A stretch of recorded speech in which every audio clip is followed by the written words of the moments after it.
Hi and welcome to another video. This time I'll be discussing my 5 favourite witch and witchcraft films. Now these 5 that I have chosen, 3 were released during the 90s, 1 was in the early 80s, and the other was in the 2000s, but I'll get straight into this. The first one is Superstition, a supernatural slasher released in 1982. Directed by James Robison. Now the premise involves a witch called Elondra Sharak that's accused of murdering a girl and then is put to death in the 17th century on church ground, but not before vowing vengeance on the townspeople and anyone that steps foot in the area, which has now become a house with a nearby pond. You have been found guilty of heinous crimes against God and man. You have visited torture and done murder to this innocent child within sight of her sister. You have no authority to pass judgment on me! Be silent! Unless you mean to repudiate your service to unholy forces of hell. I am the daughter of Satan! He is my Lord and salvation! He will protect me! He will bring you all to death!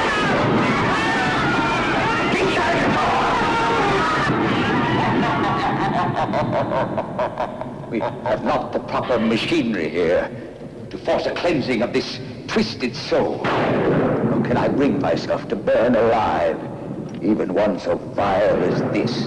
Let the sentence then be drowning.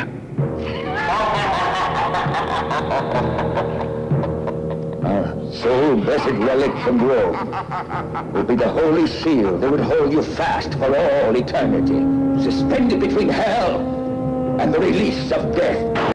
Now for me this was close to the perfect type of killer witch movie that I was looking for, and I'll go over some of the main reasons why. It has a great opening to draw you in, where we see these 2 young teenagers called Charlie and Artie at night that have just thrown a prank on a couple by using a fake dummy that causes them to speed away in their car.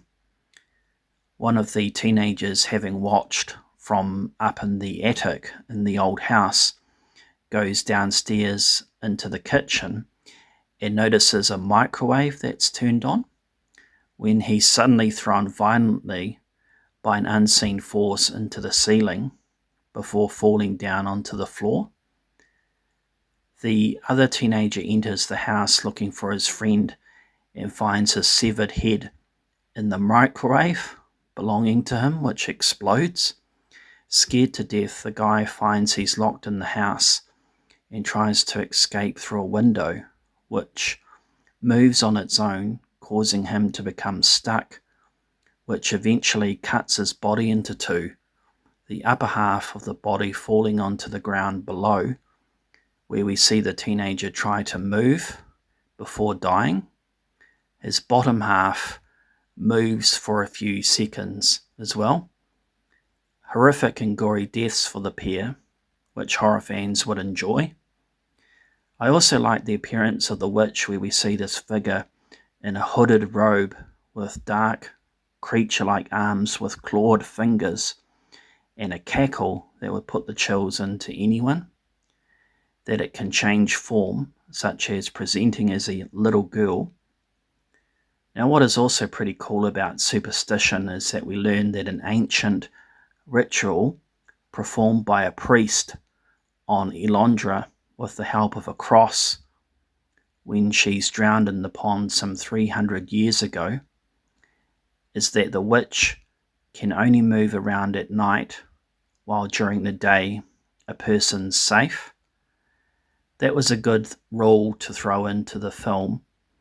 However, we learn that if the cross is removed from the pond, which it ends up being, then there's no limitation on the time of day the witch can attack.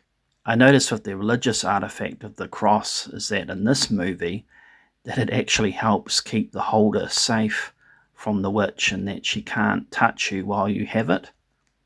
Typically in horror, if an individual has a cross, a crucifix, holy water, etc., it ends up being pretty much useless when dealing with evil. Now, having a child death in this was something that stood out.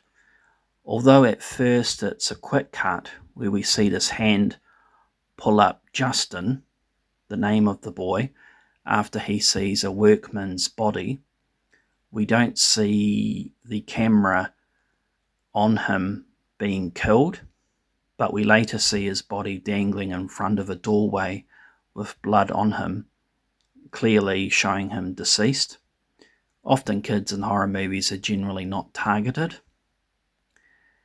It's good we see the execution of Elondra taking place as we see her being tied to a wooden post and brought to the pond, along with the accompanying villagers. The effects of seeing flesh on the witch's face moving and her voice becoming heavy as it is revealed she's under the influence of Satan. Now, the house doesn't look particularly spooky during the day, but inside at night is a different story. I think Superstition has a variety of interesting kills, including a blade coming off a bandsaw during the house renovation, which ends up flying into the chest of a visiting priest and out the back of a chair. Quite a bloody scene. And also seeing the witch hammering a spike into the forehead of one of the sisters of the Leahy family that have recently moved into the house. This is one of the video nasties, but is a must-watch for horror fans and those looking for a good witch film. Another favourite movie of mine is The Witches, released in 1990, based on the novel by Roald Dahl and directed by Nicholas Roeg, starring Angelica Houston and Rowan Atkinson. Now, the premise involves an 8-year-old boy called Luke and his grandmother Helga, who stumble upon a plot by witches in England, led by their leader, the Grand High Witch, to get rid of all the children in the country by turning them into mice through lacing chocolate and sweets with a special potion, Formula 86. The pair must try to prevent this from happening. I remember going to see this at the cinema and quite enjoying it. There's a nice orchestral score composed and conducted by Stanley Myers that opens the film, which comes across as ominous, uplifting and adventurous. Now, Mai Zetterling, who plays Luke's grandmother Helga, gave a good performance, especially when telling him stories about how to spot a witch, such as the purple tints in their eyes, square ends for toes, and holding their nose as they pass a kid in the street, as to them they smell like dog's droppings. I liked how it's revealed to the viewer that witches don't just murder people in the normal sense as humans do, but use magic on them instead.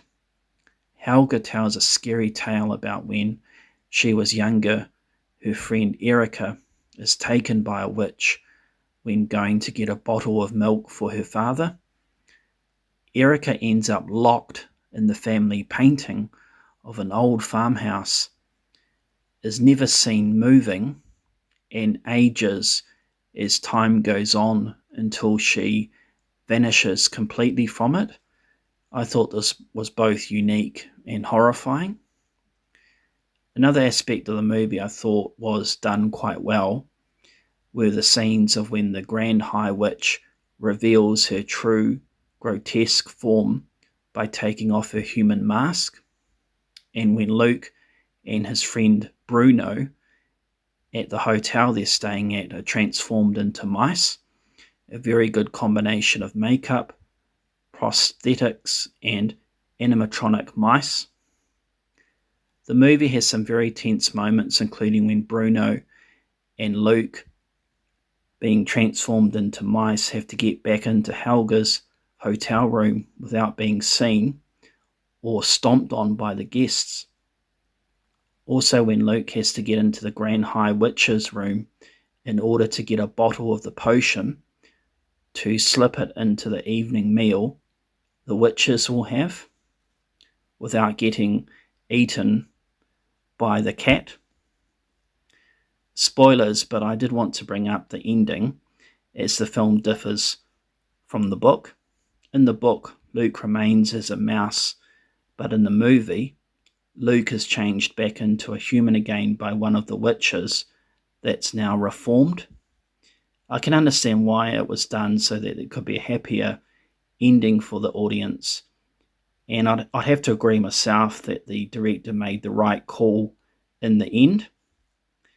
It was disappointing to learn that The Witches was a box office bomb, as I think they did a fine job. And I also thought that the movie was quite humorous in parts, especially at the end when the witches have had the soup with the potion that's been dropped into it.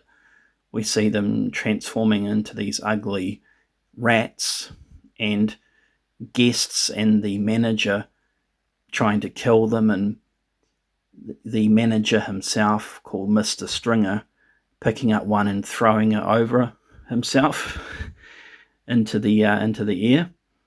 So I thought that was quite humorous. My third favourite film is 1993's Warlock, the Armageddon, aka Warlock 2, the Armageddon. Directed by Anthony Hickox and starring Julian Sands as the title character. The premise involves an evil warlock who must collect a necklace and 5 stones within 6 days before a solar eclipse occurs, so he can bring forth Satan into the world. It's up to 2 young druid warriors, Kenny and Samantha, to stop him. I liked the format the movie took, essentially being a cross-country road trip that Julian Sands takes in order to retrieve the stones, going from New York to Chicago and then to California. As he is going through each city, he meets a different person who has one of the stones that he wants. And once the warlock obtains it, he takes great delight in killing them or causing harm in pretty sadistic ways. The types of death or harm that occur on screen is one of the big reasons I liked Warlock 2, alongside the road trip setup, of course. For instance, he takes a woman up into the air to prove that he's a warlock in exchange for one of the stones that she has in her possession. Once he has it, he drops her from a great height where she crashes through a roof below. Another is changing a guy into a small art piece sculpture where you see his eyes and tongue poking out of it. The film has some recognisable actors in it, which was good to see, including Robert Armstrong from 1987's Predator, who played General Phillips, Bruce Glover, who played a villain in the James Bond film Diamonds Are Forever, and Paula Marshall from Hellraiser 3 as Terry. There were some things that did detract from Warlock 2, but not enough to put me off it. For instance, the special effects of the Warlock being consumed in fire from Kenny's druid power didn't look quite right when the camera moves back. A short scene where the Warlock is flying into the forest, and when he reaches the town where the final 2 stones are, we see him walking down in mid-air in the main street and what appears to be invisible steps. Again, it doesn't match in well with the background. I noticed the dialogue wasn't well written, and the acting by Kenny and Samantha's characters were subpar, flat, or over the top. There was also a scene in the movie that didn't need to be in there, and I thought it was just padding, and that was Kenny's father training him in his upcoming battle with the Warlock. It took place in a field where Kenny was learning to control the hovering and flight of a baseball. However, Samantha didn't need to do any of that training and knew how to use her special powers and abilities. The acting of Julian Sands more than made up for the rest of the cast, and you were more focused on him anyway. My fourth favourite film is 1996's The Craft, directed by Andrew Fleming, starring Neve Campbell, Robin Tunney, Rachel True and Fairuza Balk. The premise involves a teenager called Sarah who moves to Los Angeles with her father and stepmother. She attends a Catholic high school and becomes part of a group who practice witchcraft: Bonnie, Rochelle, and Nancy. However, dabbling in witchcraft at first is all fun and games for the girls, but ultimately brings with it dangerous consequences. One of the reasons I really like this movie is that it touches on the theme of the outsider, especially at school, where if you're different or not in with the popular or normal crowds, then you're treated with ridicule or indifference. For example, Rochelle, Nancy, and Bonnie, and how they keep to themselves and that everyone else keeps away from them due to rumours around being into witchcraft. Secondly, the issues that each of our main characters are going through in their personal lives are all very believable and relatable. For instance, Sarah moving to a new city and high school and having a failed attempt at self-harm, as well as trying to fit in. Bonnie having scars on her body and having to hide them away, as physical appearance can be everything when you're a teenager. Rochelle facing bullying and racism from her peers, and Nancy who hates her poor background and chaotic home life with her abusive stepfather, Ray. Thirdly, it was cool in terms of the look of the mystic bookshop the teenagers visit, with its many candles, books, spices, ornaments, music playing, and window designs. Fourthly, at first I liked how the four girls perform a ritual and chant to invoke the spirit of Manon, who is meant to take everything that's gone wrong with your life and make it all better. Things do start to go well for them. Rochelle's bully, Laura, suddenly finds that her hair is starting to fall out, much to the happiness of Rochelle. Bonnie, who finds out that her scars are all gone and starts getting attention from boys. The boyfriend of Nancy's mother has a heart attack, leaving them a big payout in his will, in which they both move to a luxurious apartment. And Sarah gets revenge on footballer Chris, who's been telling his friends and others that she slept with him, which wasn't the case. Chris starts falling madly in love with Sarah, carrying her books around and following her like a puppy. I thought the punishments for Laura, Chris and Ray were all well deserved, and it was good to see that they got what was coming to them. However, the good fortune doesn't last, and things start to get out of control as Sarah nearly gets raped by Chris, who has become obsessive with her, and Nancy, having invoked Manon, becomes mentally unhinged, which Fairuza plays very well.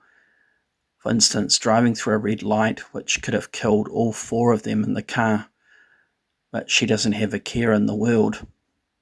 Then flying into a rage and causing Chris to fall to his death from the second story of a house at a party, as well as making a threat to Sarah that in the old days, if a witch betrayed her coven, they would kill her, in response to Sarah performing a binding spell on Nancy to stop her doing magic and preventing her from carrying out any further harm to others, which doesn't work. Nancy then confronts Sarah at her house, tricking her into thinking that Sarah's father and stepmother died in a plane crash, and telling her to kill herself. I thought the scene at Sarah's house was pretty creepy, with Sarah being made to think from Nancy that her whole house is swarming with snakes and bugs. It stuck out for me as that kind of thing would be psychologically traumatizing and would have me running in the opposite direction. I like the final showdown between Nancy and Sarah, in which, spoilers, we find out that Sarah's mother was actually a witch, and Sarah calling on Manon to help defeat Nancy. 2016's found footage horror film Blair Witch, directed by Adam Wingard, rounds out the list. It is the direct sequel to the 1999 hit movie The Blair Witch Project. The premise involves James, who enters the woods near Burkittsville, Maryland, to find his sister Heather that went missing in 1994. Tagging along is Lisa, who is making a documentary about James and his mission to find closure about what happened. His other friends, Peter and Ashley, come with them.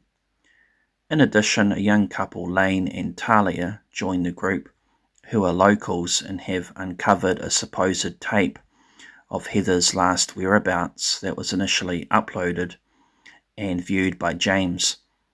I'll go over why I thought this was a good follow-up to the original. Firstly, the technology the group brings along as they venture into the forest makes it more interesting compared to the 94 crew. This time, apart from cameras, they have walkie-talkies, GPS, webcams, and even the use of a flying drone that they can use to get a bird's eye view of their surroundings and look further ahead. Secondly, I like the reveal behind the team waking up to see stick figures hanging from trees, such as in the Blair Witch Project. James thinks that maybe this will reopen the case into his missing sister, but it's all been a hoax, as Lisa discovers that Lane and Talia created them, placing the witch symbols around their tents. According to them, it was done so that the others would really believe in the legend as they do and what they've experienced. Thirdly, I liked how it seemed to me that the Blair Witch, in whatever way it can manifest itself, is quite powerful, in that it was able to change the layout of the forest, and that contributed to James, Lisa, Peter, Ashley, Lane and Talia becoming lost as they end up arriving back at the same camping spot.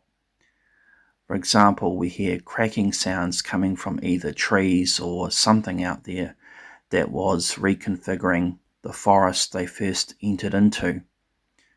Also, when the group used the drone to try and find a common marking of a road or a clear trail out, they can't. Fourthly, I liked how the film plays around with the concept of time. For example, it gets to a point when the sun never comes up and it's perpetual darkness. This can definitely have a psychological effect on the mind, where one can become disorientated. This is further strengthened when Lane and Talia, having split off from the rest of them earlier, later encounter James, Lisa, Ashley and Peter again. Lane and Talia are confused and question whether it's truly them, and state that it's been 5 or 6 days when it's only been a few hours. Fifthly, I like the tension being increased tenfold when a powerful force cracks Talia into two, killing her, and one of the tents shoots up into the air, causing panic, fear, and them running for their lives.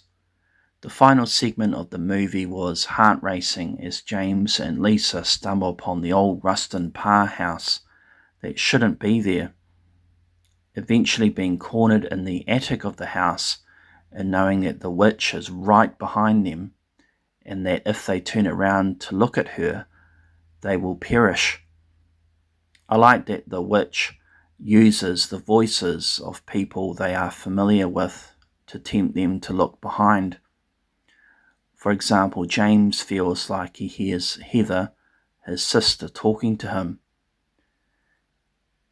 but is snatched away by the witch when he looks around. And then Lisa hears the voice of James. I thought the design of the witch, even though we see it very briefly, was pretty cool. This large creature with extended legs. Well, those are my 5 favourite witch and witchcraft films. Thank you very much for listening, and have a great day.